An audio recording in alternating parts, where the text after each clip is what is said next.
Hey, I'm Alexandra Harbushka, founder of Life With Herpes, and I'm excited to be here with you today because we're gonna talk about how herpes actually can empower you. So I give you 3 ways, 3 tips that it can actually empower you.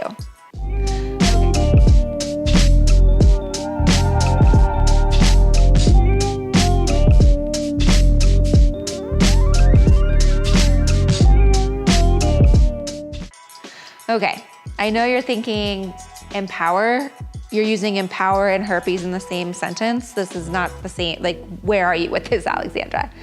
Because when we're first diagnosed, to hear those words, whether it was a phone call, whether it was face-to-face from your doctor, however you were diagnosed, but when you hear the words, you have herpes, empowerment is not what goes with it. It's not the adjective that you use to describe herpes. It's more like devastated. It's more like my life is over. It's more like, how did I get this? It's more like, what is going on in my life? Like, how did this just happen to me? Okay, now I understand what it's like to be in the dark phase of having herpes. I was stuck there for about 2 years. I really was. I was in a dark place. I was angry. I was pissed off. I didn't believe in love. I thought that anybody you dated would just give you herpes. Like, I was in a very dark place. And it wasn't until I was turning 30 that I realized, all right, I'm gonna be living, alone with 37 cats. Nothing against cats, I love cats, but I don't wanna live alone with 37 cats just because I have herpes, right? So I thought, okay, I gotta get this figured out. I gotta get this together. I gotta get this organized. I gotta figure out my life. I gotta figure out how to get out of this dark spot.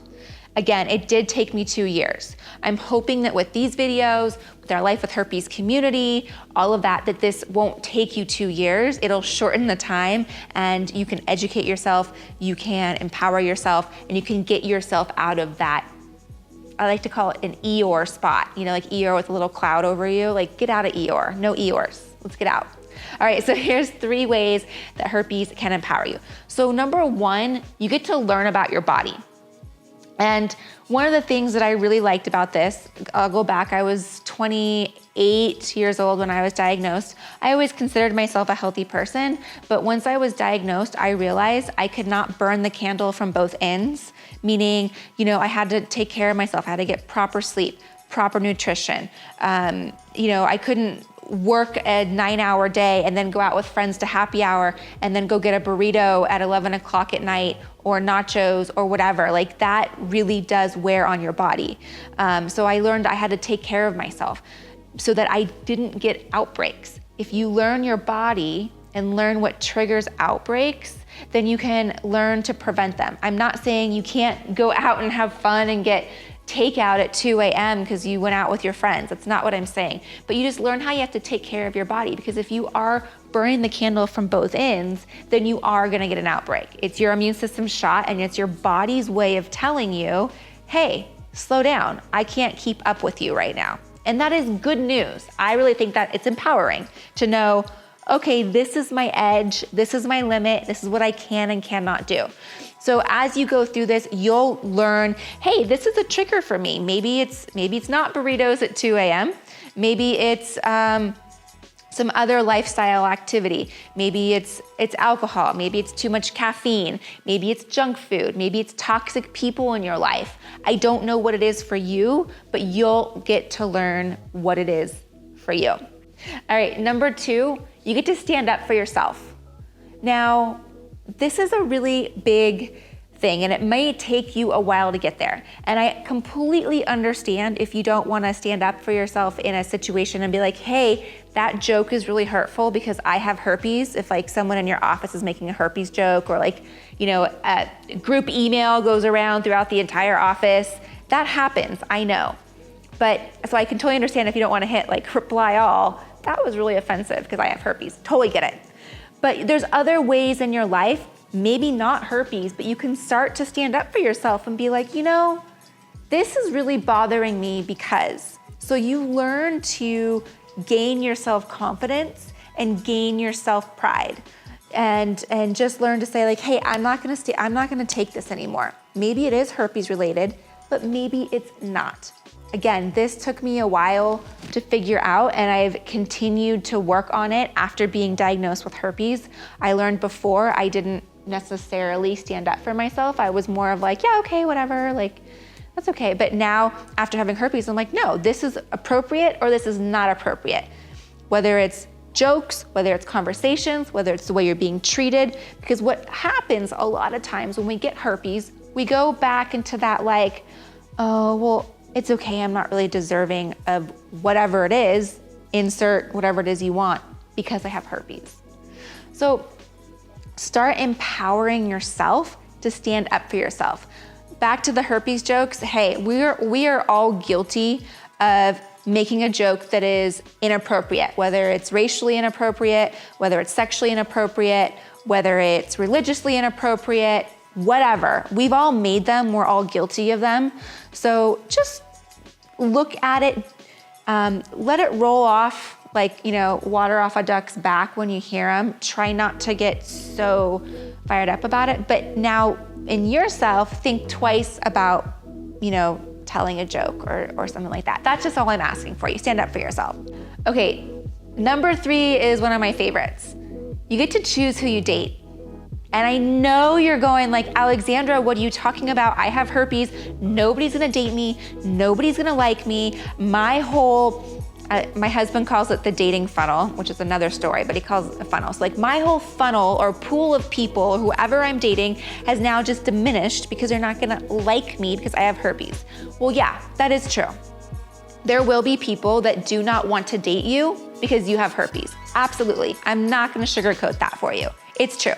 But you know what? There's also gonna be people that don't wanna date you because you're too tall, you're too short, you're too old, you're too young, you're too fat, you're too skinny, you have the wrong religion, you have too much money, you don't make enough money, you have too much education, you don't have enough education, you don't have a job, you work too much, whatever it is, right? You can't please everybody. And that's actually good news because you can't physically date everybody, nor do you want to date everybody. So you get to choose who you date. Yeah, you have herpes. So what? If somebody tells you like, hey, I don't want to go there, or I'm not that interested in you, or I don't want to take the risk of getting it, take it with, hey, I totally understand. I get it. Also look and see if you educated them on herpes, 'cause that's another big one. But look at it and say, you know what? This person is just not into me. I go back to that book, like he's just not that into you. But it's true. If somebody's not willing to take that risk, lack of a better word, it's really not even a risk. But if somebody's not willing to take that leap of faith with you, then he or she is not worth your time. Because I can promise you that in life, there are far bigger things you have to discuss together, work through, overcome than having herpes. So you get to stand up for yourself, you get to empower yourself, and you get to say, yeah, I have herpes. And if this person's like, wishy-washy, or yeah, I'll give it a try, I'll see. Hey, if you by any means are feeling like you are not being appreciated or accepted for having herpes, get rid of that person. They are not worth your time. Again, it's not like a carrot where someone's like, oh, well, I have herpes and let me just date, or I'll date you, but no one else will date you, so I'll date you. Like that whole like dangling a carrot in front of someone, right, that's hungry. No, this is not who you are. So what that you have herpes? So what? You get to choose. It's all up to you. The ball is in your court. All right, I'm excited for you to be empowered. I'm excited for you to take this information. I understand this is a work in progress. As I mentioned earlier in the video, it took me 2 years to get through it. I hope it does not take you 2 years.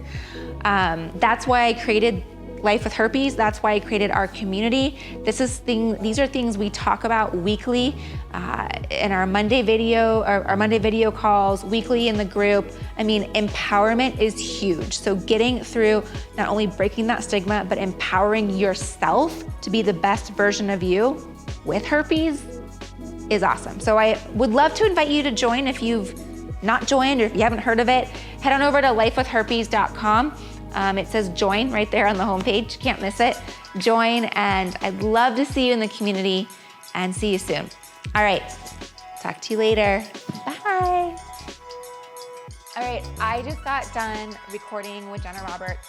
She is a member of the Secret Society, and she talks about how being a member of the Secret Society truly empowers her, gave her growth, allowed for friendships. It is such a great podcast interview. I would love for you to go check it out. If this, what you just watched here on this YouTube video, you want more nitty gritty, you want to know more about the Secret Society, all that.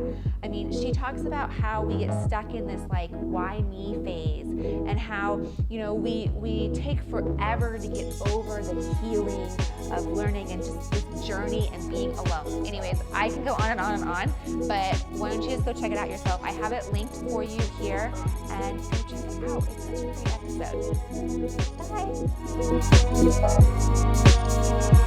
Bye.